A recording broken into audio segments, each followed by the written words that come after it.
մասին օրենքներում փոփոխություններին հավանություն տալու եւ անհետաձգելի համարելու մասին հարցազեկուցող աշխատանքի եւ սոցիալական հարցերի նախարար Արսեն Թորոսյան։ Համեցեք, պարոն Թորոսյան։ Շնորհակալություն, պարոն վարչապետ, հարգելի գործընկերներ, ինչպես նշվեց, ձեր քննարկման եմ ներկայացնում օրենքների փաթեթի նախագծին հավանություն տալու հարց պետական նպաստների մասին եւ պետական կենսաթոշակների մասին։ Փորձեմ հիմնական կետերով հակիրճ ներկայացնել, եթե հարցեր կլինեն, պատասխանեմ, պարոն վարչապետ։ Առաջի փոփոխությունը, որ նախատեսում ենք իրականացնել, վերաբերում է ընտանիքում երրորդ եւ յուրաքանչյուր հաջորդ երեխայի ծննդյան կապակցությամբ տրվող պետական աջակցության ծրագրին, որը ուժի մեջ էր մտել 2022 թվականի հունվարի 1-ից եւ ավարտվում է 2025 թվականի դեկտեմբերի 31-ին, այսինքն այս տարվա վերջում, եւ մեր հետազոտությունները եւ վերլուծությունները եւ նաեւ միջազգային փորձը ցույց է տալիս, որ նման աջակցության ծրագրերը ամենակարևոր ժողովրդագրական աջակցության ծրագրերից են, որոնք նպաստում են ընտանիքներում երրորդ եւ հաջորդ երեխաների ծննդյանը եւ ըստ էության աջակցում են ընտանիքներին երկարատև ժամանակ, մեր դեպքում մինչեւ 6 տարեկան։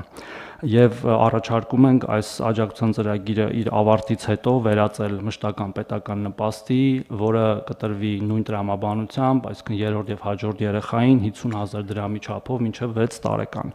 Բայց միանգամից ուզում եմ հավելել, որ հաշվի առնելով, որ այս դեպքում էլ մենք ունենք հետվճարի մեխանիզմ, ըստ էության մեր նոր 20% դրույքաչափով, որը հունվարի 1-ից կմտնի, սա նույնպես դառնում է 60,000 դրամ, այսինքն ընտանիքները կարող են ստանալ 60,000 դրամ 50,000-ի փոխարեն հետվճարի մեխանիզմով, այսինքն հետվճարի մեխանիզմը Անկանխիկ առևտրի դեպքում։ Այո, անկանխիկ առևտրի։ Ամեն ինչ անկանխիկ է տրվում եւ անկանխիկ առևտրի դեպքում նրանք կարող են 60,000-ի դարձնել այս կենսաթոշակառուներին եւ նպաստառուներին բոլոր տեսակի նպաստները, այդ թվում սա հատուկ եմ նշում, եւ 6 տարում գումարային 6 տարում գումարային դա մոտավորապես կազմում է 4,320,000 դրամ, այսինքն մեկ երեխային տրվող նպաստի չափը եւ եթե կլինեն արդեն այլ շատ երեխաներ, համապատասխան անգամ ավել։ Ուզում եմ նաեւ հատուկ նշել, որ այս ծրագրով վերջի տվյալներով հոկտեմբեր ամսվա դրությամբ արդեն աջակցություն ստանում է 38,816 երեխա,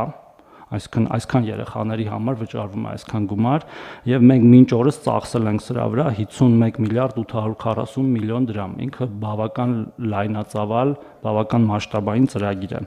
եւ առաջարկում ենք այն դարձնել մշտական։ Հաջորդ փոփոխությունը, որը առաջարկում ենք իրականացնել, վերաբերում է երեխայի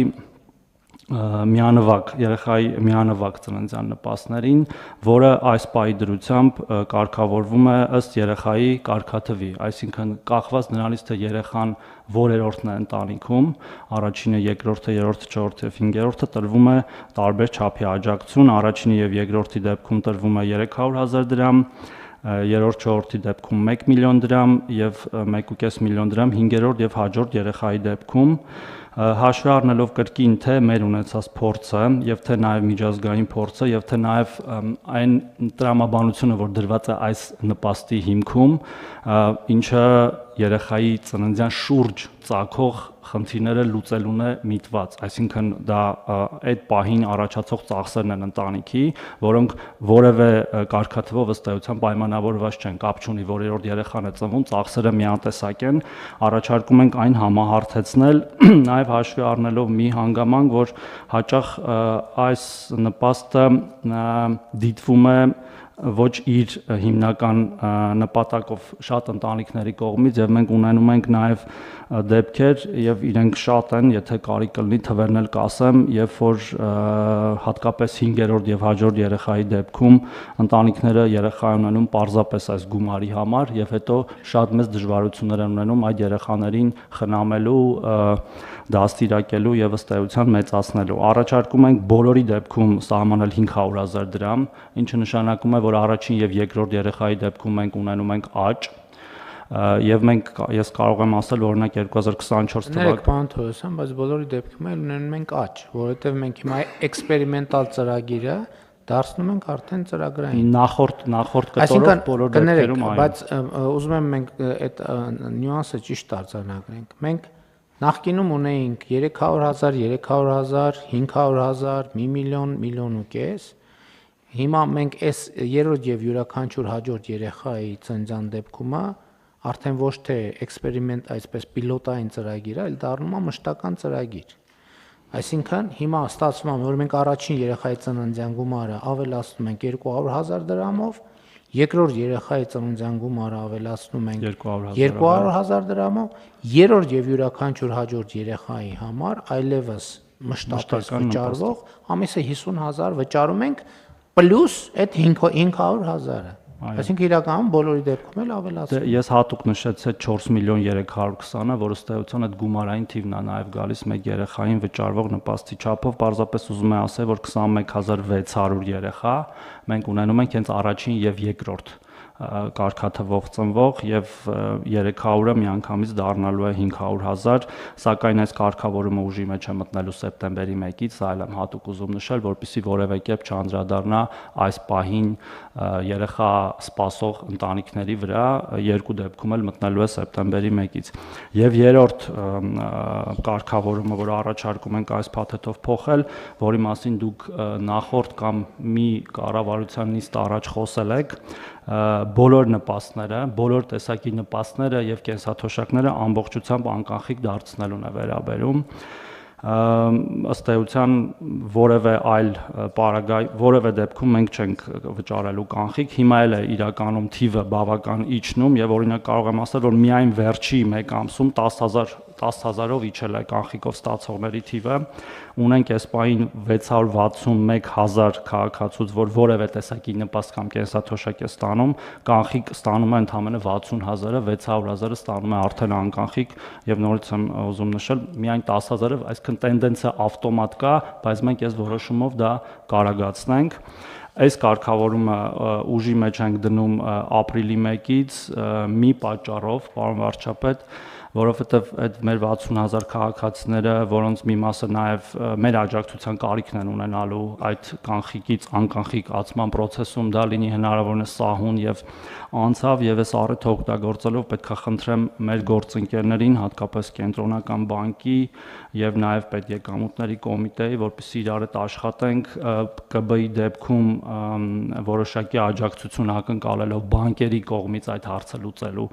մասով, բանկերի եւ մեր եւ մենք կարգավորումները կփորձենք միասին տալ, իսկ պետեկամուտների կոմիտեի կողմից որոշակի բնակավայրերում, որտեղ որ սովորաբար հրաժարվում են անկանխիկ առևտրից, վարչարարությունը ուժեղացնելու, որպեսզի մեր քաղաքացիները զրկված չլինեն այդ հնարավորությունից։ Որպես օրինակ եմ ուզում ասել, որի իրական դեպք եմ ուզում ասել, օրինակ հենց հիմա կան քաղաքացիներ կույր, որոնք որ մեր լիարժեք քաղաքացիներն են, որոնց հրաժարվում են բանկերում օրինակ տալ քարտ, որպեսզի իրեն կարողանան, այո, այդպես կոնկրետ դեպքերով ահազանգեր ունենք, խնամակալ են ուզում դատարանի վճռով հաստատված, որպեսզի գա իրենց փոխարեն դա ստանա, ես ուզում եմ բարձրաձայնել, որպեսզի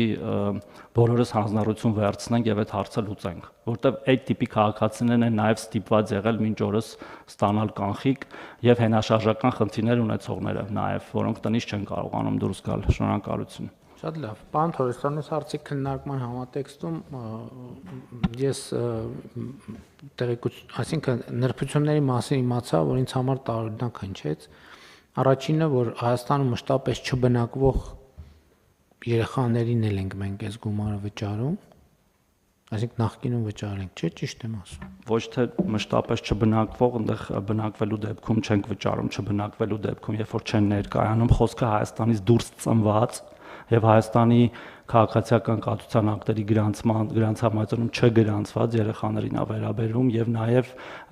իրանց վճարում ենք, այո, վճարում ենք եւ միանվագ նպաստը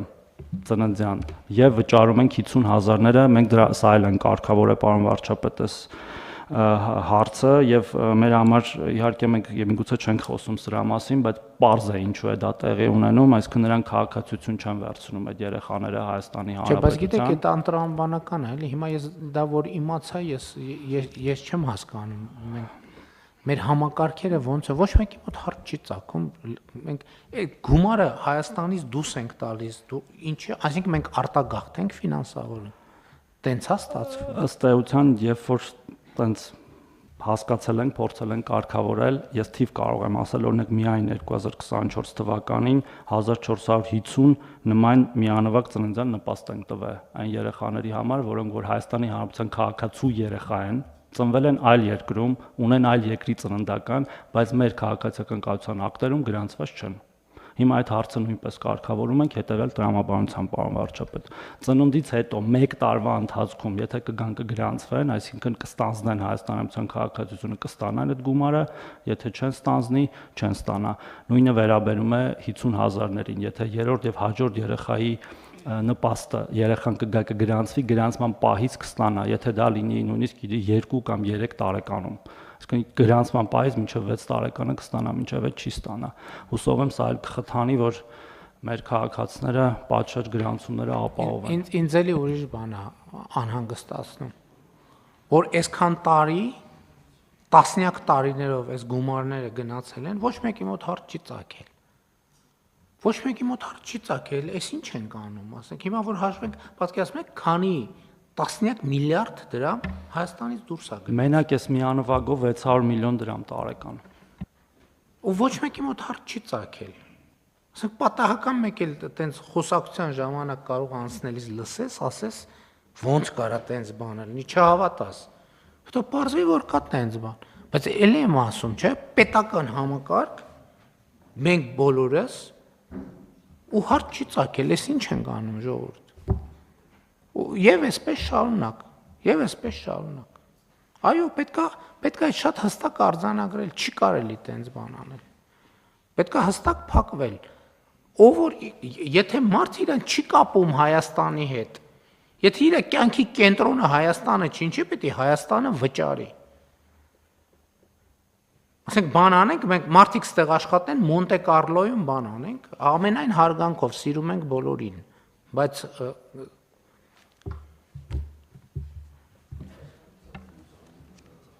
հա, հետո Ես մի բան կարող եմ ասել,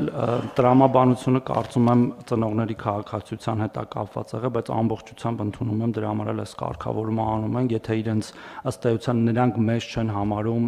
մեր մարդկային կապիտալ, իրենց չեն համարում մեր մարդկային կապիտալի հարց, իսկ այս բոլոր ծրագրերը մարդկային կապիտալի մասին են, ապա մենք չպետք է ֆինանսավորենք նման քաղաքացիներին։ Միանշանակ, որ պահին այնպիսի հակափաստարկ ի հայտ կգա, որը մեզ կհիմնավորի, որ մենք սխալ ենք վարվում, մենք պատրաստ ենք դա վերանայել, բայց այս պահին նման հակափաստարկ չկա։ Մի բան էլ ասեմ, պարոն վարչապետ, քանի որ այս նպաստներից խոսվեց, գիտեք, որ մենք ունենք նաև երեխայի խնամքի նպաստ մինչև 2 տարեկանը, որը բավական ֆրագմենտացված է այս պահին, կախված նաև քաղաք, գյուղ, աշխատող, չաշխատող մայրերի հետ եւ այնտեղ էլ կա իդեպս խնդիրը այս քաղաքացիության, մենք դրան ավելի համապարփակ կանդրադառնանք եկող տարվա ընթացքում եւ կառաջարկենք ավելի նորարարական լուծումներ, այդ թվում նաև այս քաղաքացիությանը վերաբերող, որոնք ավելի շատ կխթանեն եւ ծնելիությունը ինչ որ չափով եւ նաև հատկապես մայրերի աշխատանքի վերադառնալը, որը մեր համար շատ կարևոր է։ Ասենք 10 տարում 6 միլիարդ, 20 տարում 12 միլիարդ, 30 տարում, այսինքն չգիտեմ, այս ծրագիրը քանի տարի գոյություն ունի, հա, 12 միլիարդ, 12 միլիարդի կարելի էր կառուցել, ասենք, այս մենակ միանվագ ծննդյանն եմ ասում, 50,000-ն էլ հետո 600 էլ այդքան է։ Լավ, բախտն էս բերելա, նոր ենք ընդունել, նոր ենք։ Չէ, նախկինում տվել ենք, 50,000-ներին էլ ենք տվել, հիմա դադարել, հիմա չենք տալու։ 3 տարի է, որ 50,000-ը։ Հա,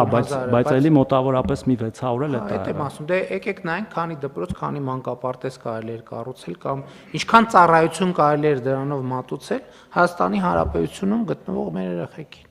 Իրանք էլ են մեր երեխեքը, բայց իրանք մեզ իրանց չեն համարում մեր երեխեքը։ Իրականում ստեղ են այդ փողը երևի ինչ որ ձև միևնույնն է ստեղա ծախսվում եւ տնտեսությանը օգուտ տալիս է, բայց այդ տրամաբանությունը 100% կիսում եմ ձեր պարոն վարչապետ, չպետք է տանք։ Համեցեք ցիկիտանից։ Կարծում պարոն վարչապետ, եթե թույլ տաք մի դիտարկում առաջարկել, մենք ապահովագրության շրջանակներում ավելի հստակեցրել ենք նաև ռեզիդենտության պայմանը դնելով, որ պիտի 100 83 օր Հայաստանում ապրեն, որպեսզի այս համակարգ ներառվեն։ Դա վերաբերվում է ինչպես 65+-ին, այնպես էլ մինչև 18 տարեկաններին, եւ համահունչ դարձնելու համար ես խնդրում եմ նաեւ դիտարկել այս մասը, որ ոչ միայն Հայաստանի քաղաքացի, այլ նաեւ Հայաստանում բնակվող երեխաներին ուղղվի այս միջոցները։ Պարոն Թորոսյան, ես կարող եմ սխալ եմ հասկացել, երեխեքը Հայաստանում են գտնվում։ Այդ մասը առանձին է կարգավորում, պարոն վարչապետ։ Չէ, մենք հիմա այդ որ 600 երեխեքը ֆիզիկապես Հայաստանում են, թե Հայաստանից դուրս։ Խոսքը Հայաստան դրսում ծնված եւ Հայաստան եկած երեխաներին է վերաբերվում։ Այսինքն, երբ որ մենք ծնողը գալիս է, դիմում է, ասում է տվեք բանը, իմ միանվագ ծննդյան նպաստը։ Երեխան պետքա լինի Հայաստանում, ու կարող է հենց այդ պահին չլինի, մի ամիս հետո լինի, բայց խոսքը նրա մասն է, որ կարող է դրանից մի ամիս հետո էլ ստեղ չի։ Այդ հարցը ուրիշ ձև է կարգավորում, երբ որ մենք պարբերական վճարումները տալիս ենք, նույն ձևով ինչ որ կենսաթոշակը, մենք տարեկան մի անգամ ներկայանալու հարց ենք դնում։ Բայց տարեկան մի անգամ ամառը կարան Վարդավառին գան, ասենք ու ներկայանան, դա չէ։ Դա էլ է հարց, այդ ընդհանուր եմ ասում, բայց այդտեղ ուրիշ հարց կա, մենք տվյալների մաքրության խնդիր ունենք։ Բանակ չգնալու համար։ Հա, բանակի հարցն է։ Բոլոր տղաներ են այդ դեպքում, թե։ Բայց պարտադիր չի մենակ տղաներ։ Վստահ չեմ բոլորը, բայց եթե վիճակագրություն անենք, կպարզվի, որ մեծամասնությունը։ Շատ լավ, եթե ինչ-որ բան սխալ ենք հասկացել, ինչ-որ բան սխալ ենք ձևակերպում, հարցը դա չի, բայց պետք է երեխեքը գրանցվեն, ուրեմն, այսինքն դե յուրե, եթե իմ ընկալումն էր, որ իրանք ընդհանրապես Հայաստանում չեն, բայց դե յուրե իրանք Հայաստանում չեն, առնվազն ամբողջական տրամաբանության մեջ, այդ թվում այո, դա արվում է բանակ չգնալու համար, ինչը ընդունելի չէ։ Ըստ երևի մեծամասը միայն բանակ։ Այսինքն հիմա եթե երեխեքը Հայաստանում են, մնում է պարզապես պետքա սահմանված կարգով գրանցվեն, դա քաղաքացիական կացության ակտերի, այսինքն պետքա գրանցվեն, դե յուրե իրանք պետքա լինեն Հայաստանում։ Եվ նաև դե ֆակտոն էլ է կարող։ Դե ֆակտոն, ասում եմ, այդ այլ մեխանիզմով է, այդ պարբերական վճարներով, երբ որ լքում են արդեն Հայաստանը, մենք դադարում ենք պարզապես։ Բայց այդ կարգավորումը Տիկին Ավանեսյանի ասած, այդ է պետք անել։ Պարոն վարչապետ, այդ բոլորի համար ենք ուզում ավելի համապարփակ լուծենք, որտեղ օրինակ նույն կենսաթոշակ առումների դեպքում, որ տարեկան մի անգամ գալիս են եւ կարող են ըստ էության դրանից հետո եւս 1 տարի ստանալ, մինչեւ մյուս իրենց հաջորդ այցը, այդտեղ էլ ենք լուծումներ փնտրում, այդտեղ մի հարց կա ընդհանրապես, երկքաղաքացիների դեպքում հաճախ նրանք սահմանները հատում են տարբեր փաստաթղթերով, ու մենք տվյալների մաքրության հարցում ենք։ Հեսա որ բիոմետրիկ անձնագրերի համակարգը մտնի, այդ հարցն էլ դուրս կգա։ Բայց էլ եմ ասում, ես չգիտեմ ճիշտ կարգավորում, ճիշտ չափը որն է, բայց այդ պետքա բան անել, պետքա կարգավորել, այսինքն մարդը ապրում է Հայաստանում, թե չի ապրում Հայաստանում։ Այս շատ կարևոր հանգամանք է։ Թոշակի պարագան մի քիչ ուրիշ է, որովհետև մարդը աշխատել է հիմա առավել եւս կൂട്ടակային կենսաթոշակի համակարգագործում եւ այդտեղ ուրիշ կարգ մարդը աշխատել է այդ իր աշխատած գումարն է եւ ինքը կարող է այդ գումարը տնօրինի որտեղ ուզում է։ Այդքան էլ տես չի, պարոն վարչապետ, որտեղ կա ծերության նպաստ, որը ինքը չի աշխատել, բավարար չափով աշխատանքային ստաժ չի ունեցել, մենք պարզապես նպաստ ենք տալիս։ Մի րոպե։ Ես խոսում եմ թոշակի այն հատվածի մասին, որը ձևավորվում է իր աշխատանքի արդյունքում։ Այդ մասը որտեղ ուզում է լինի մարդը, դա անձեռնմխելի է, դրան որևէ մեկը որևէ դեպքում, որևէ պայմանով չի կարող դիպչել։ Այն ինչ որ գեներացվում է այսօր Հայաստանում աշխատող մարդու վճարած հարկերի հաշվին, կամ իրականում երկուսն է դրանից է գեներացվում, պարոն վարչապետ, մենակ կൂട്ടակայինը չի գեներացվում։ Ես կൂട്ടակայինի կարճ ասած, այն ինչ որ մարդու ստաժի հետ է կապված անմիջապես, դա անձեռնմխելի է, բայց այն ինչ որ այլ տրամաբանությամբ է գործում, մենք պետք է այդ պայմանը դնենք 180 օրա թե 100 օրա թե 200 օրա, չգիտեմ, բայց այդ ստանդարտը պետք է սահմանենք, որովհետև մենք մարդուն պետք